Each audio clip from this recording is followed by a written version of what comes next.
Good morning, Galaxians, and welcome to the first live of 2025. As I noted in the comments, that rhymes. My name is Ryan, and we're going to just have a little general conversation today about reselling. We'll talk a little bit about fourth quarter and the holiday season, how that went for you and for myself, and we'll talk a little bit maybe about what we plan to do any differently for 2025. I hope everybody had a terrific holiday selling season. Mine, as we'll get into here in a minute, was pretty spectacular, especially December.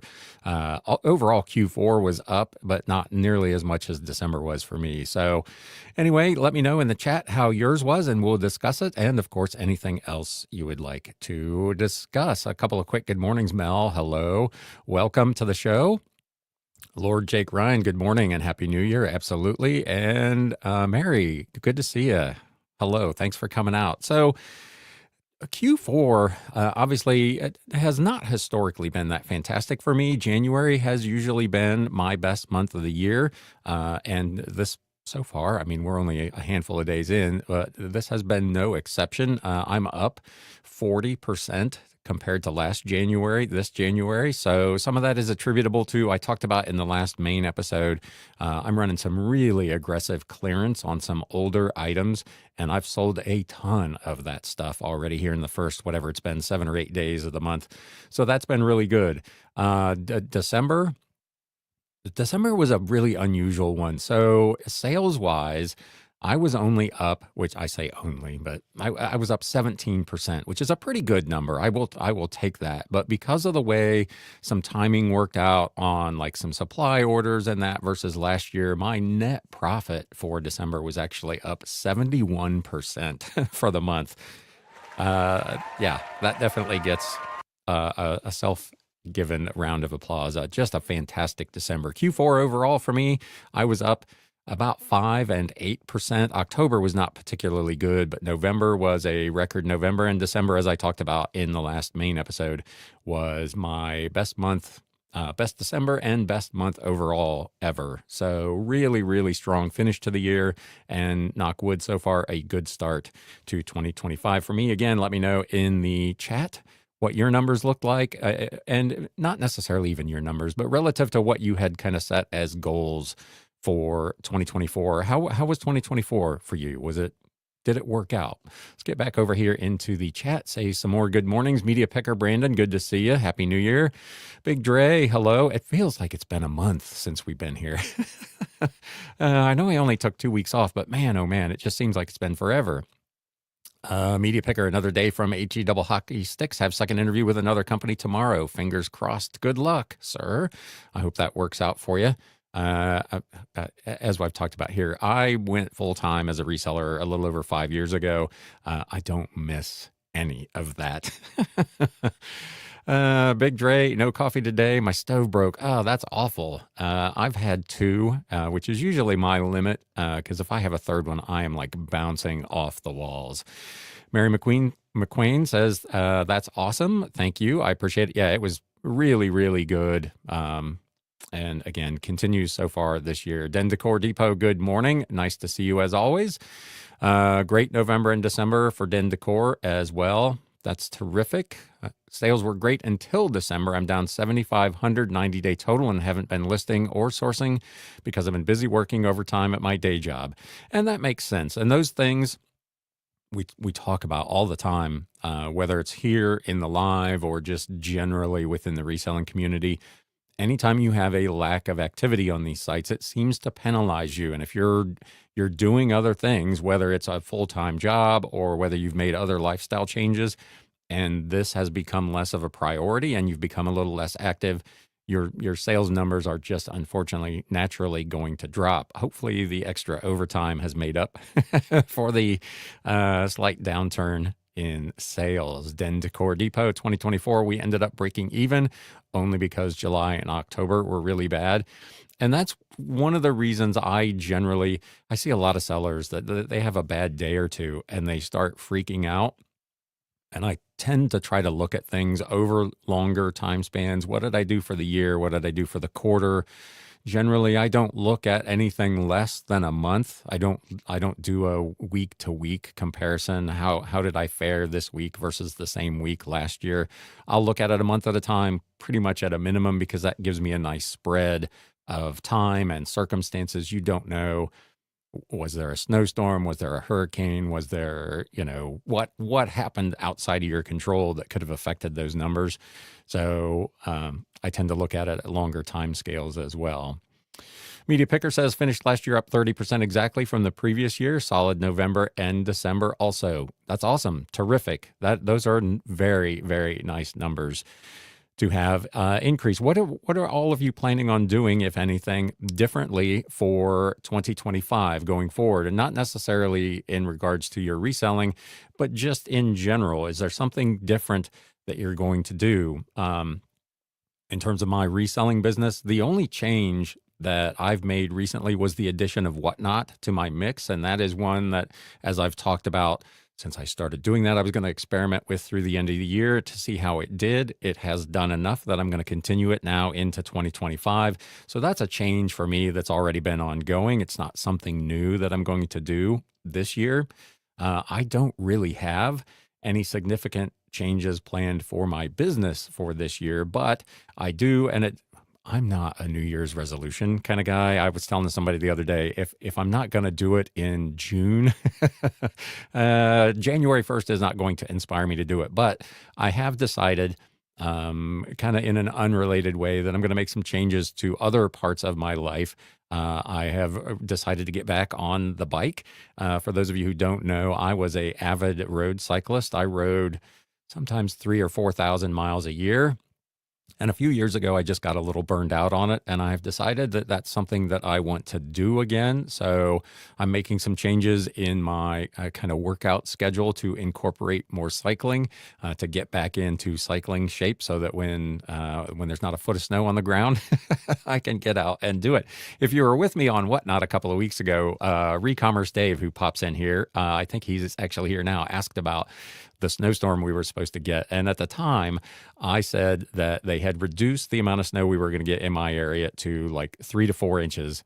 And I laughed and I said, which means we'll probably get a foot, which is exactly what we got where I'm at. I had to dig out a foot of snow out of my driveway. And oddly enough, my warehouse, apparently my rent does not cover a snowplow because they have not plowed the lot over there yet. So I've been trudging through huge piles of snow to get my books out of the warehouse.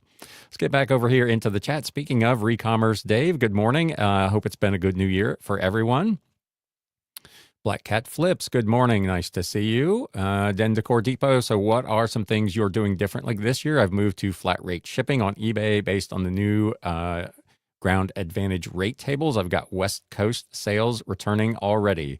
So there you go. I, for my part, am continuing to stick with calculated shipping. I really have not gotten any pushback from anybody on that. And it's funny you say that.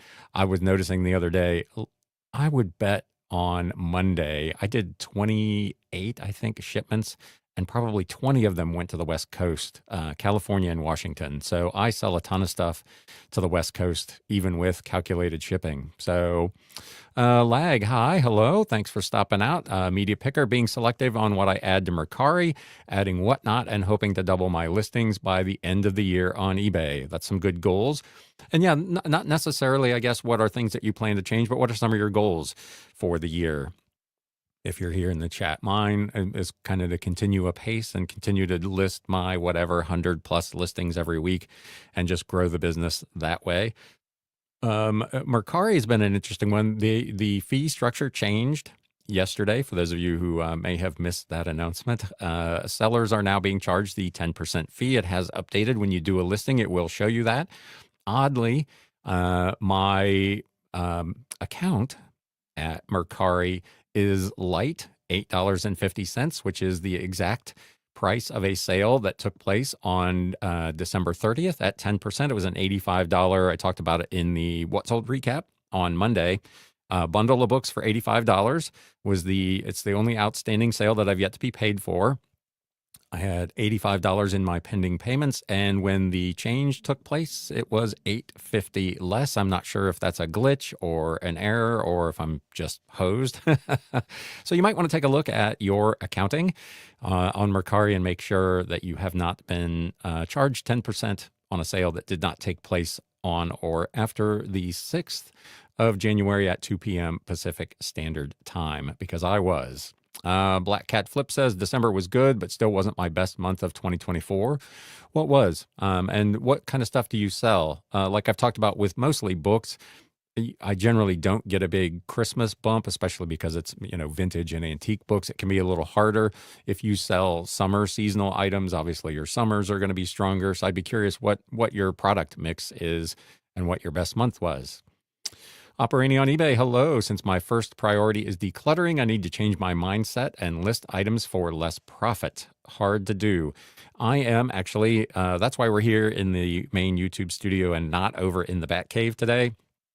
I am preparing for a big Whatnot vintage clearance sale that will be, I think, 2 weeks from yesterday.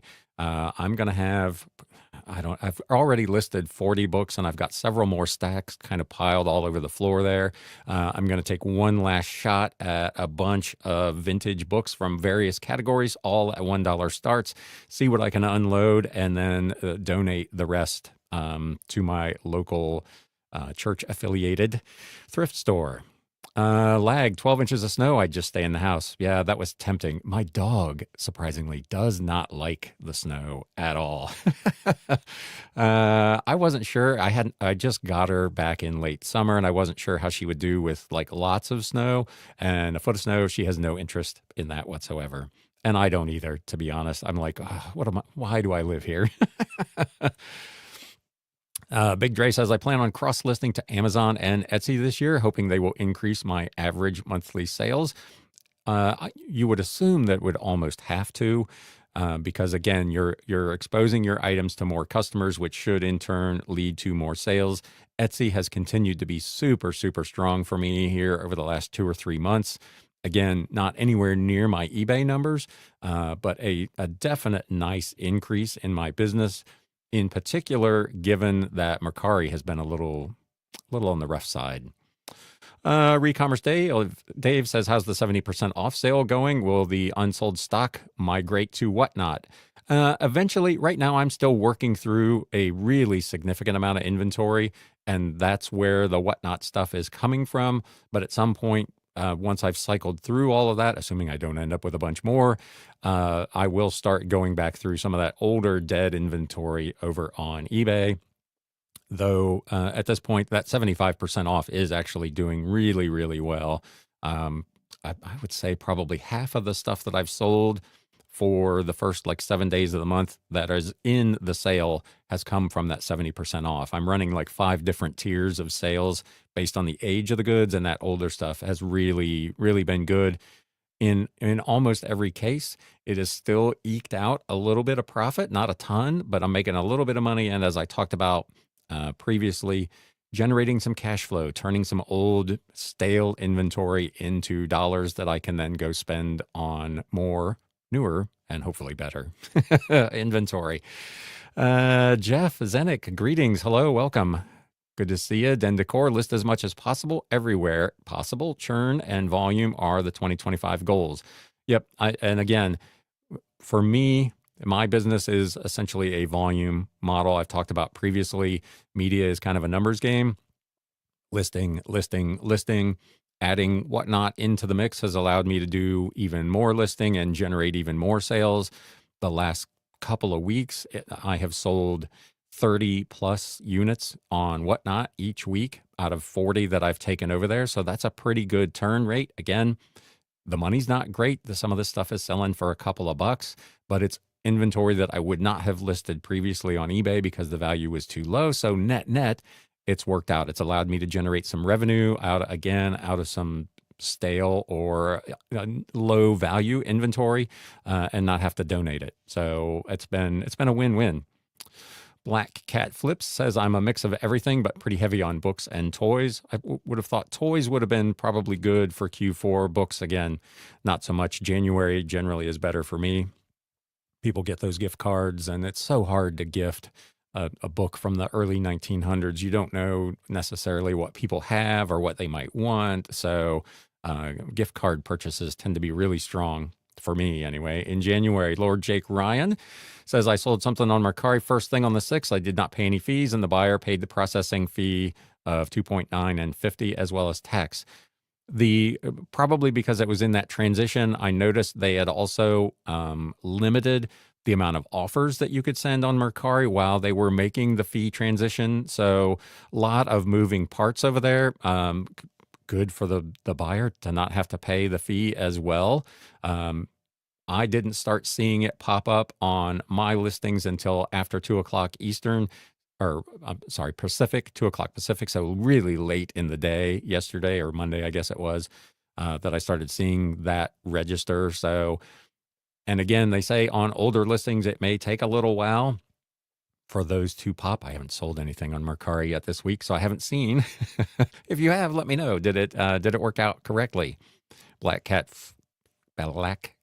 Flips. Easy for me to say. My best month was over the summer in June, but that may have to do with a change in my work duties where I was able to give more attention to reselling. Like we just talked about moments ago, activity breeds activity. If you watch NASCAR, yellows breed yellows. Anytime you've got some kind of bump in what you're doing, whether it's listing, sending offers, whatever it is, that seems to generate additional activity on the site. I can tell, even in my business, if I go a couple of days with either no or very low numbers of listings, the next few days after that, I don't seem to get nearly the traffic or the sales, which is weird. Recommerce Dave, smart dog. Yes, absolutely. She is very smart. She knows, like when I come into the living room with a plate of food, she knows to not try to get on the couch with me. She goes and sits in her chair. I don't have to tell her. She just knows. She just right over there. Love it. Mary says, I'm in Delaware County and we didn't get nearly that much. I'm on board with your pup. My mom and dad live in Sydney, which is, I don't know, 20 odd miles north of Dayton, and they only got a couple of inches. We were kind of right in the main path of the thing, unfortunately, so we really got hit pretty good. Luckily, no ice. We didn't get any of the freezing rain that they got kind of to the south, so I'll take that. But yeah, it was more snow than I've had to deal with here in a couple of years. Big Dre, I thought it was funny. Mercari kept messaging me to jack up my prices because of the new price structure. I'm fine leaving them at the price they are. They were very communicative, let's call it. I probably got 4 or 5 notifications from Mercari about last chance to increase your prices before the fee increase and yada, yada. So I give them credit because there has been some times where they have not been super transparent or probably had the level of communication that you would like. And in this case, they have been very aggressive and open, maybe to the point of being overboard about trying to remind you, hey, this is the date. This is when this is going to happen. Here's your opportunity to do X or Y. And then what do you want to do? I'm with you. I didn't change any of my prices. The stuff that I had previously gone ahead late in the game and marked down to account for the fee before they announced this change, I left at the lower price because it's all older inventory and it's all still priced at a point where I would make profit. Remember, Mercari also made the change where if you had items that because of your price were not going to be profitable, they were going to deactivate those. Let me know if you've seen anything in your inactive listings over on Mercari that they have automatically done because the profit would not be there. I didn't have anything that cheap, but if you're here in the chat and you sell over there and you saw that, let us know. Den Decor Depot says Etsy is now about 1/3 of our revenue. Mine is still probably 15-ish% of revenue. It might be a little bit more than that in margin because the average selling price is much higher for me on Etsy. John Doe, January is usually my second or third best month from 3 years of experience. And so far, so good. Mostly sell media, books, magazines, CDs, DVDs, video games, etc. Welcome to the club, sir. You and me and Media Picker and a few others here are primarily media sellers.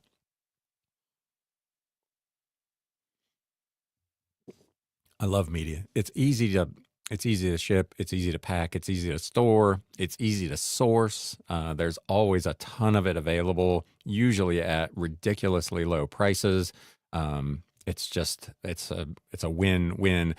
Sometimes it's low value. Like I've talked about previously, I sell a lot of sub 12, $15 stuff here, but you make up for it in volume. Mary McQueen says to Big Dre, I wound up deciding to let them do the bulk increase, even though initially I wasn't planning on it, and now I regret it. I'm going to go back and make edits for sure. Yeah, like I talked about when they made the change initially back in March and they gave everybody the opportunity to discount the price. My initial feeling on it was then I'm just paying the fee anyway. If I discount my price, so there's no advantage to me as a seller. So I let it ride for, gosh, several months before I went ahead and accepted and let it mark down those older items. Now, kind of same thing. I could mark it up, and now the customer is essentially then paying that fee that they're now being told that they're not paying. So you could argue out of both sides of your mouth on this thing.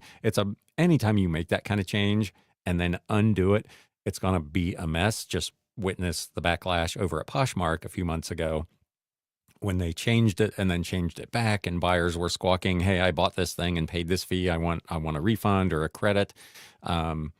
Messing with these fees is problematic. We just talked about in the main show on Monday the announcement of the buyer fees over at eBay UK. I've not seen anybody yet from the UK on the buyer side really comment on that, but I'd be curious what people think of having to pay and just the confusion of it, because you don't know necessarily when you go to buy something whether you're making a purchase from a business seller or a private seller. And those fees in the UK are only going to apply to private sellers.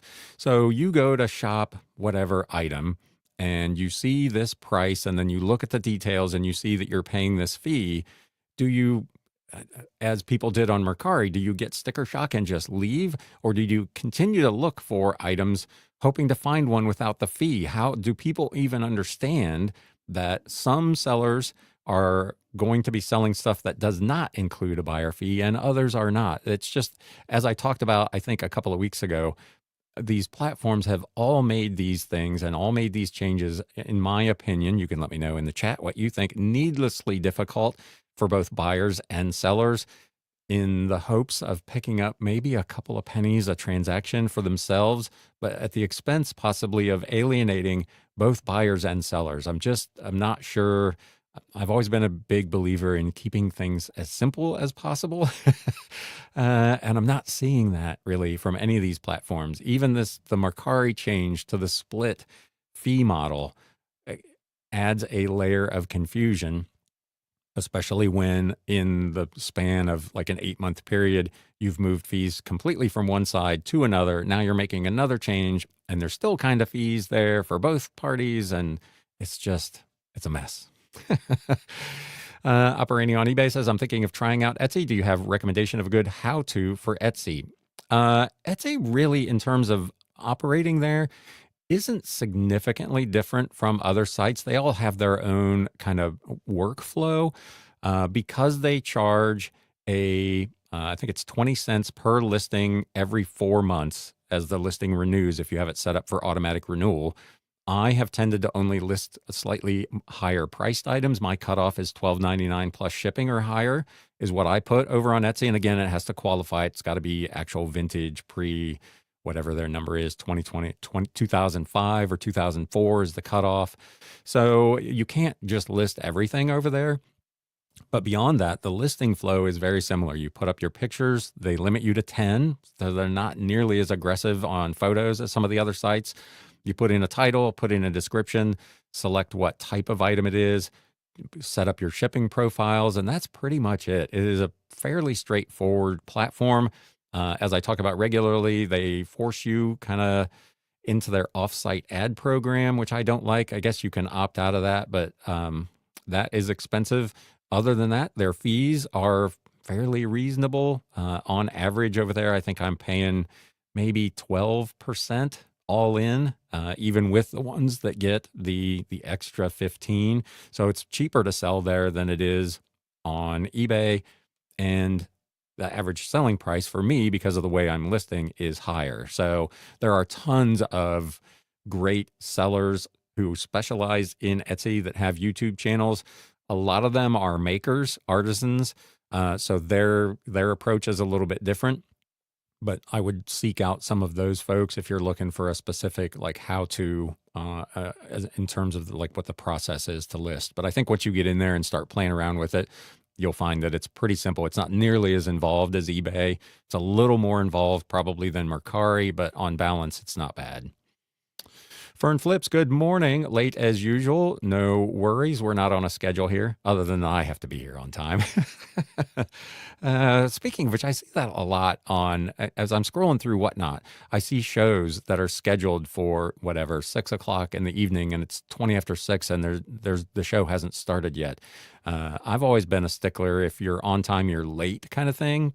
When it's my responsibility to be there, you guys, obviously, you don't have to be here in the morning. So there's no there's no demerits for being late on my account. But when I say I'm going to have a show on Wednesday at 11 a.m., I feel like, barring some kind of catastrophe, I need to be here. I need to arrange my schedule in order to be on time. And I'm surprised at the number of sellers on Whatnot that I see that don't show up for their own shows on time.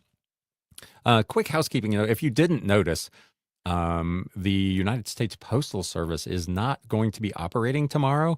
The entire federal government is shut down in memorial of the death of Jimmy Carter, former President Jimmy Carter. So there will be no mail tomorrow. So don't go to the post office because you will be there by yourself. I don't know how your local person has been. Mine has reminded me every day this week that they won't be here tomorrow. But in case you didn't notice that, no postal service tomorrow. Big Dre says to Mary, yeah, I also felt it would annoy watchers to the price hike. Yep. Again, making those changes, if you've got watchers, likers, anytime you make changes, people will notice that. Although there have been sellers who have said that sometimes raising a price will cause people to act because they don't know if the price is going to continue to increase. So that can sometimes inspire people to act. Again, just making a change of any kind sometimes can bring positive results. Raising prices is always difficult, though, unless you're the United States Postal Service. Then you can do it twice a year and everybody just goes along with it because you have no choice. Anyway, Mary McQuain says, does anyone know if you need a big following to sell on Whatnot Buy It Now marketplace? I want to cross post to that, but I don't want it to be a total waste of time. I have not done any. In the little bit of conversation I've seen around it, seemed like it's very, very slow on the Buy It Now marketplace on Whatnot. The big attraction for Whatnot is the live selling. They just put out an announcement today. They just received, I think it's $252 million in venture capital funding to expand how they do live selling, in particular, to enhance their back end, their hardware, and their whatever, to make it a better, because it can be a little glitchy, to make it a better experience and to add more international options and so on. So they are continuing to grow, but the focus, again, based on their own announcement today, is still the live selling piece. So that, to me, seems to be the focus for Whatnot. If you list some stuff over there, let me know what kind of activity you get. I'm not seeing really anybody talk about doing very well with the marketplace piece on Whatnot. Mary says, Big Dre, I'm sure you're right. And now the prices are all weird. Right. Because if your price, especially if you did the price decrease before, if you had an item that was whatever, $12, then it went to $9.80 or whatever. Now you're raising it 10%, which is 98 cents. And now you've got this totally random, it's not an even dollar amount. It's not an ending 99. You got a marketplace full of stuff at like these odd penny amounts, which just looks weird. It's whatever. I guess in the scheme of things, it's not that big a deal, but it's just a weird situation. You are going to have a lot of random pricing. Mary McQuain says, yes, they always said yellows breed yellows. Absolutely. Sold a book for almost 3,000, says Lag. That's awesome. I've not had anything anywhere near that. 550-ish, I think, is the most expensive item I've ever sold. So, what was it? Let us know in the chat what the book was. Tell us a little bit about where you found it, how you got it, what kind of money you made on a $3,000 sale. That's awesome. Congratulations. Den Decor Depot says, keep the fees on the seller side, make sellers have some skin in the game for good customer service. And that's kind of been my take all along on this. Sellers, businesses have costs of doing business. And I don't feel like necessarily, and I may be kind of in the minority in this, that those are the buyer's responsibility, from credit card fees to your rent. Those are things that you account for in your gross and net margin calculations, and you've got a budget for those things. And maybe it affects how you price certain items, but again, you can't be priced out of the market. You got an item that's supposed to be $100 according to what the comps are on eBay, and you need to make an extra 10% on everything because you've got more rent or whatever. That's just not going to work. You won't sell anything. So it's a real balancing act, but putting any of those costs directly, transparently onto buyers, to me, is shipping is difficult enough, let alone processing fees and transaction fees, unless you have a near monopoly, like, for instance, Ticketmaster, where they have, to be fair, they've lost in court over this on a couple of occasions, but they essentially have a monopoly on large ticket sales, and they can just kind of apply whatever fees they want. And if you want to go to the show, you're kind of stuck paying them. There's no other option. If it's their show, you've got to buy the ticket through them. But that's not necessarily the case in the game that we're in. Consignment chats. Hello. I started cross-listing to Etsy about 1.5 years ago. Just sold a $2,000 antique quilt there. It is very similar to eBay, like he says, talking about me. My policies match eBay, and it was an easy setup. Yeah, it's a pretty straightforward process.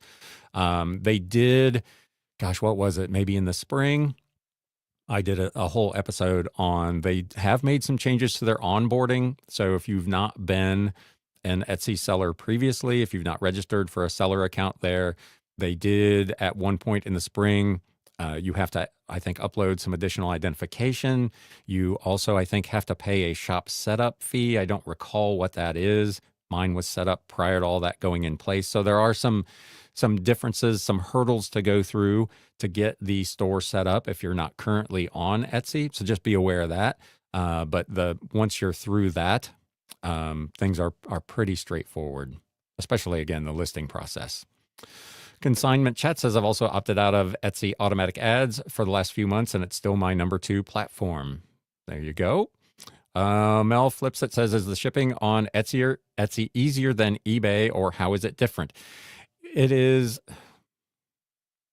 really, it's very, very similar. You can set up shipping policies to include different types of shipping. They also hide like media mail shipping. You got to go look for additional services. It makes it a little difficult to set up, but you can set up your own shipping policies, whether you want to use Ground Advantage only, whether you want to allow people to use Ground Advantage or Priority, whether you want to allow international sales. You can go in and set up, again, kind of like eBay, specific countries or continents that you do or don't want to sell to. So there's a ton of flexibility, but it does take some time to kind of like weed through all of it and drill down. It's still incumbent on you as a seller to have the weights and dimensions input for every item correctly so that shipping is calculated correctly, whether you're doing free shipping, which is an option, or again, doing calculated shipping. Those measurements and weights are important for that to be calculated correctly. So in that aspect, it's very similar. I would say it might be a little easier than eBay, but it's not a ton different in the end. Consignment chat says it's pretty identical to eBay in my experience. Yep. Jeff at 68, I'm hoping for the new year and onwards to make more choices and as much as possible to not do everything on autopilot. Yeah, that's kind of, I found myself at a point especially in my personal life, not necessarily in my business, where I was just in a rut. I was doing kind of the same things, the same days every week, and just again, I'm not a New Year's resolution kind of guy. It was just kind of the timing of it this year. I was like, I need to make some changes. I need to take back some control of my time and my schedule from just going out with friends and hanging out in the restaurant or the bar on a whatever random Thursday night. That's time I could be spending on the bike or reading a book or doing something else, and I've kind of found myself in a rut. So trying to take back a little bit of that control. Operani on eBay says, thanks for the excellent summary of Etsy. That's exactly what I needed. And again, if you have specific questions, you can let me know in the comments section of this or any of the videos. I look at those every day, or you can always email me directly at galaxycds@gmail.com or DM me over on Instagram at galaxycdsrocks, and I will be happy to provide any insight that I can. And if I don't know something, I'll even take the time to look it up generally and let you know. Francisco, good to see you, man. It has been a minute. Greetings from California. Good to see you, sir. Media Picker hoping eBay updated the shipping date in the system for USPS being closed. I guess we'll find out. I haven't sold anything this morning to see if they gave me 2 days. I know Etsy did proactively announce that they were accounting for it, so there's that. Hopefully they did. eBay is generally pretty good with that stuff. So there you go. Den Decor Depot answers the question that I just failed to do. eBay did. It shows ship Friday the 10th. Perfect. Trail Chapters, hello. My store on Whatnot is cross-posted. I don't run shows, but I've sold 3 things from there. So 3 things out of how many and over what kind of time frame? I'd just be curious, again, if you've had 10 things listed there for a year and have just sold 3, that's different than having hundreds listed for weeks. Just if you could flesh that out a little bit for everyone in the chat, I'd be curious what your experience has been over there. I don't know. I guess maybe if List Perfectly added Whatnot Marketplace, I might try to send some stuff over there just to see what it does. From a workflow standpoint, to list things in the marketplace on Whatnot would be an extra step that I'm not willing to take at this time, given what I've heard from others about the results. But you can maybe help clear that up for us. Mary McQuain says, thank you. You're absolutely welcome.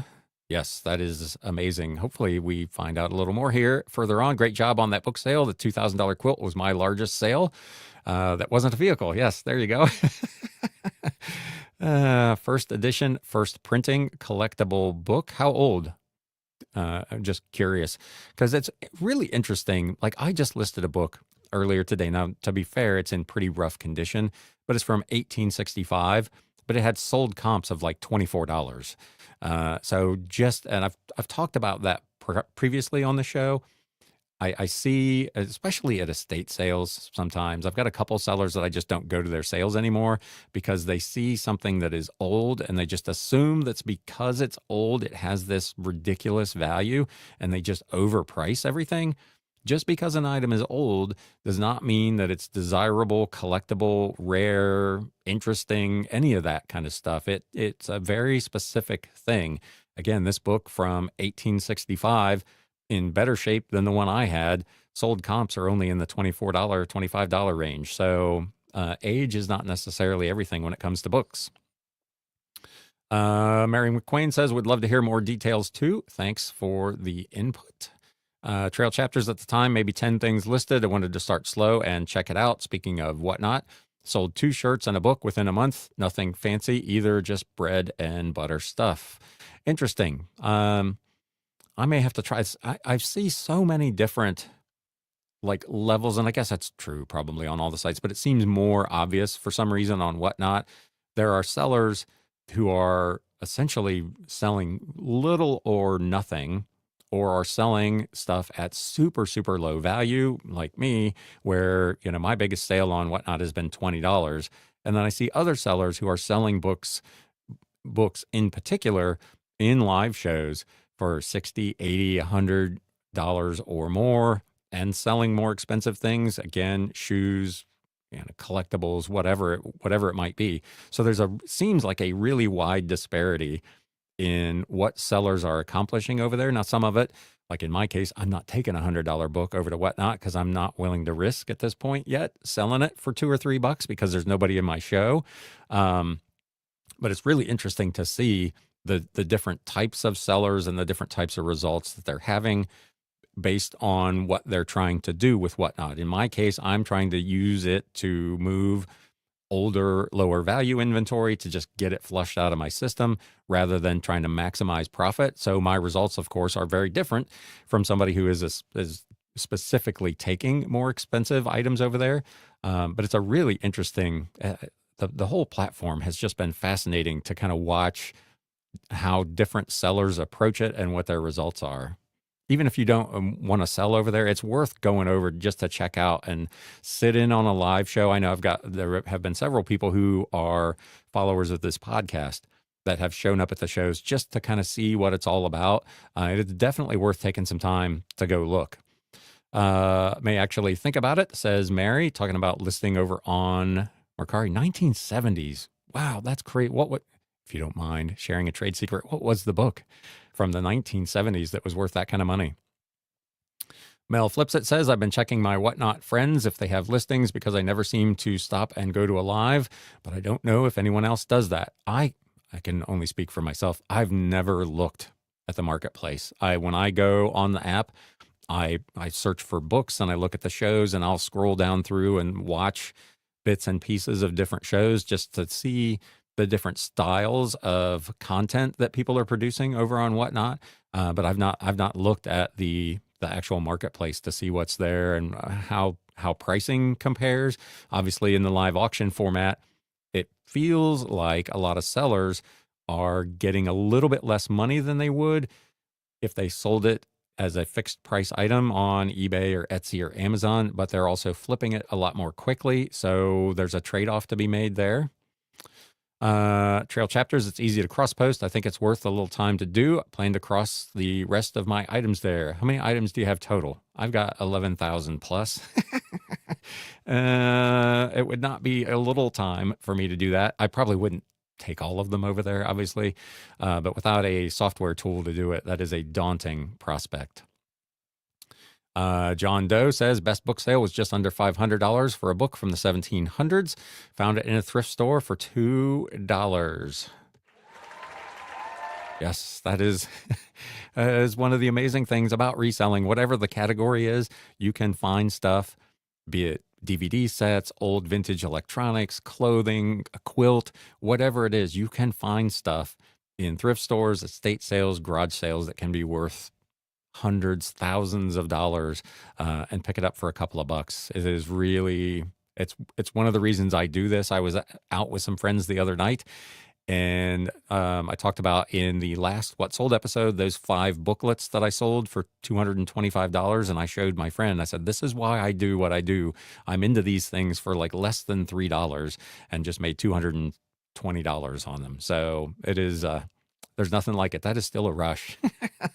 Even after 5 years of doing this, that is still a rush. So congratulations on that sale. Jim Lucas, hello. Is anyone else trying to source on Whatnot? Yes, they are. I've got one follower here who I know is sourcing on Whatnot. He bought a book from me a couple of weeks ago that had been put out in the 1960s by Pan Am Airways. It was like a hardcover travel book that was really beautifully illustrated. Tons of photos of different destinations that Pan Am flew to in the 1960s. So a really interesting piece. And he has lots of travel and airline related memorabilia. So he bought this book for $2 or something like that, plus shipping, to add to one of those lots to kind of increase the value of that lot, which I thought was a really interesting approach to taking a relatively cheap item and adding it to existing lot to try to enhance the value of that lot. So I know people are sourcing there. I see sellers who are specifically telling potential buyers these are reseller items. Even Max, Common Ground Finds, who's been on the show, he will do that, start off a show, and these are kind of reseller-based things. Now, in a lot of cases, there are other people in those shows that bid those items up beyond what makes sense for resellers, but I think there are quite a few people who are sourcing over there. Mel Flips It says, I mean, I'm not organized enough to go to Whatnot Lives or have the time. You've popped into a couple of mine. And to be fair, most people don't come to a show and spend the entire time there. Much like these YouTube lives, I'll look, and over the span of the hour, there may be 80, 90, 100 people that are here during that hour. But when I go back and I look at my peak concurrent viewers, sometimes it's less than 30. So people just come and go. I've seen people pop in and out. There'll be 3, 4, 5, 6 different book shows going on all at roughly the same time. And people are just kind of bouncing back and forth, catching pieces and parts of different shows. So it's a very different experience than going to Amazon and shopping for a specific item. It's kind of like browsing through a mall, if you will. So it's a really interesting setup. Then Decor says, I'm not afraid to put a $5 plus ship listing up on eBay if it's easy to pack. If I make $2, so be it. It's what I have too much of right now. Yes, I'm kind of working through that at the moment. I feel like I've gone through most of my high value stuff that I've got yet to list. I got a couple of boxes that I haven't dug out yet. But like I've talked about previously, almost weekly, I don't mind listing. Again, my cost of goods sold on most of this stuff is $1 or less. So if I can sell it for $5 plus shipping, I can make 5 times my money, generate a little cash flow, generate sales and activity on the platform that it's sold on. I mean, it's just a win, win, win, win, win. Not every seller has the time. If you're a part-time seller, it's hard to justify investing time to do enough listings at making $2 a pop, maybe, to make that make sense. But for me, and obviously for you, it makes total sense. If I can make 5 times my money on an item that I'm only selling for $5 or $6, I'll do that every day. Although I did have a couple people tell me when I did that video that they would never do that. Jim Lucas says, got to watch the shipping costs though. And that, again, that's one of the reasons that I went to a customer paid shipping model. So as shipping prices change, which they do twice a year generally, I'm not having to recalculate 11,000 listings for shipping and make adjustments if I've offered free shipping or whatever the case may be. That's all done automatically behind the scenes. It's one of the things that's off my list. When I'm comping items, as I'm doing research, if I see a book that's listed for $5 free shipping, I know that's not something I can list because shipping, generally speaking, is going to be $5 anyway. So those books don't make sense. Maybe I give them a shot on Whatnot at $1 start just to see if somebody will bite on it, and then I move on to the next thing. But if I see a book that's $10 or $12 with shipping, and shipping is going to be $4.63, $5.38, whatever it is, and I'm into it for 25 cents or 50 cents, can I make that math work? And generally, I come down on the side of yes, I can. Again, as I talk about all the time, every seller gets to determine kind of what their business goals are, what their plans are, what they are or are not willing to do, what they're willing to list, the categories you sell in, the platforms you sell on. I mean, it is absolutely mind-blowing how much flexibility you have to run your business the way you want. And when I see these, the podcasts or the YouTubers that are telling you, oh, you got to do it this way, I usually click the do not recommend channel. Is that harsh? Den Decor Depot says, buy lots of bulk buy chaff with pennies invested in those listings. Yep. When I do, like the last couple of weeks, I'll just give you an example. I've gone to a couple of potential estate buyouts. I think I talked about the one the other day. They gave me a call with somebody that I've dealt with before, an attorney who does kind of relocations when people are going into hospice or whatever. And they said they got a couple hundred books at this apartment, and would I come up and take a look and maybe make them an offer? And I got up there, and 90% of it was stuff that would cost more to ship than it was worth. So I passed on that.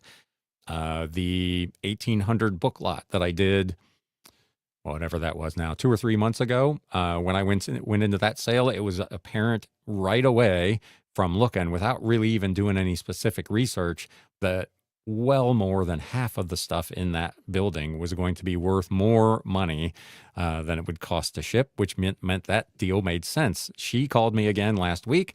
I went to another potential purchase at a sale of hers, and it was a bunch of just old, kind of worthless junk, like World Book encyclopedias from the 1960s and kind of 1990s era paperbacks and just stuff that didn't have enough value.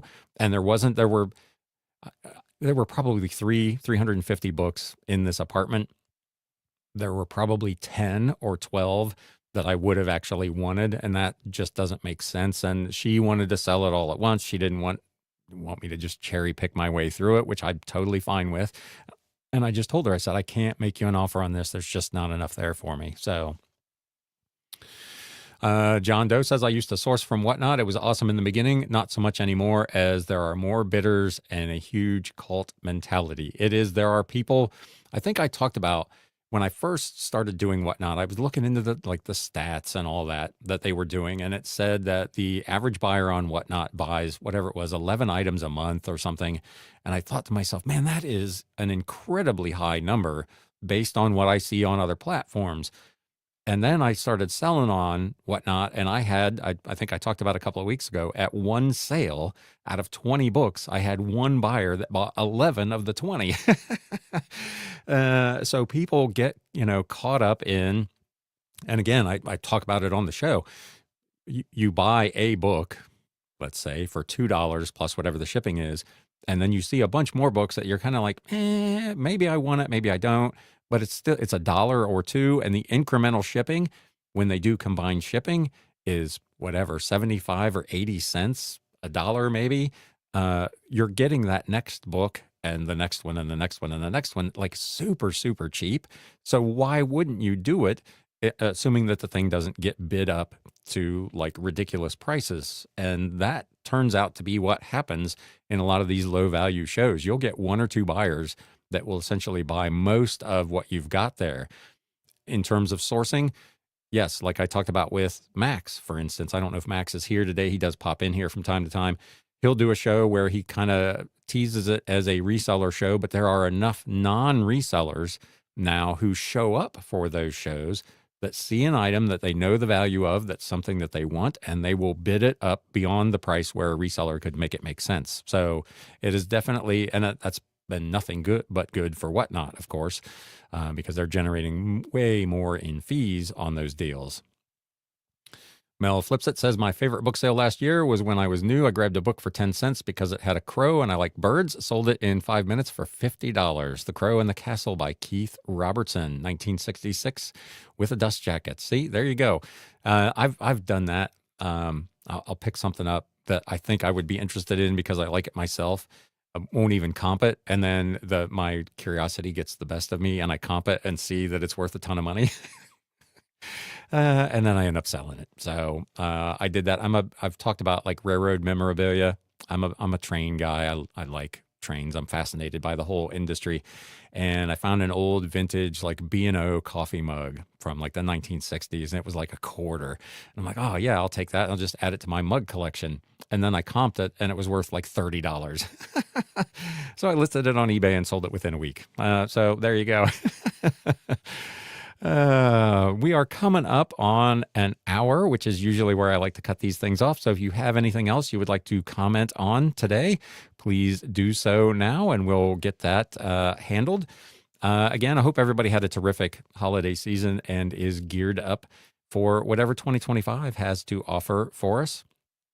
So far, so good from what I'm gathering in the chat, and certainly from my numbers, absolutely no complaints other than the foot of snow, which I guess doesn't really count, but man, it was no fun.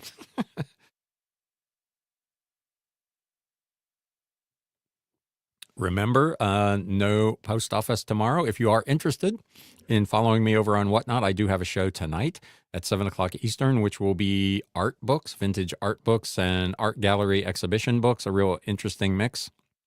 I did a sale of those type of books about a month ago, and it was a really, really good sale. It did very well. So stop out and check that out. Then Friday will be my weekly Friday science fiction and fantasy. Next week, I switch my Wednesday show to Tuesday. Another one of those changes to kind of free some stuff up for my personal life. My Tuesday shows are moving to Wednesday, or my Wednesday shows are moving to Tuesday, I should say. Next Tuesday is vintage fiction. Then Friday again, science fiction and fantasy. Then the following Tuesday will be a big clearance sale. Everything will be $1 start. There will be, gosh, I don't even know. Like I said, I'm already up to 40 and I've probably got another 30 or 40 books to go through that will probably end up over there. So it will be a big show. 2 weeks from yesterday. Is that right? Yes. So be on the lookout for that if you're interested in coming over to check out what I've got going on over on Whatnot. Operating on eBay, remember the thumbs up. Yes. Again, I did that the other day on the main channel. I said, I normally don't do this at the beginning of the show, but if you're not a subscriber, please consider subscribing. And I've gotten 6. So I don't know that it pays necessarily to even ask, but if you could do me a favor and hit that thumbs up button. And if you happen to be here today, just stumbled on the show and you're not a subscriber, please consider subscribing to the show. I would appreciate it. Let's see here. Thanks again for the chat, says Den Decor Depot. Happy sales. Absolutely. Same to all of you. I hope the week brings you everything you hope for. Kevin Wallace, good to see you. I didn't see you pop in there. Appreciate it. Always a pleasure to see you and talk to you. I hope your business is going well as well. With that, my friends, it looks like we are to the end. As always, I appreciate you spending a little bit of your time here with me today. And until next time, it's time to sell. Thanks, guys.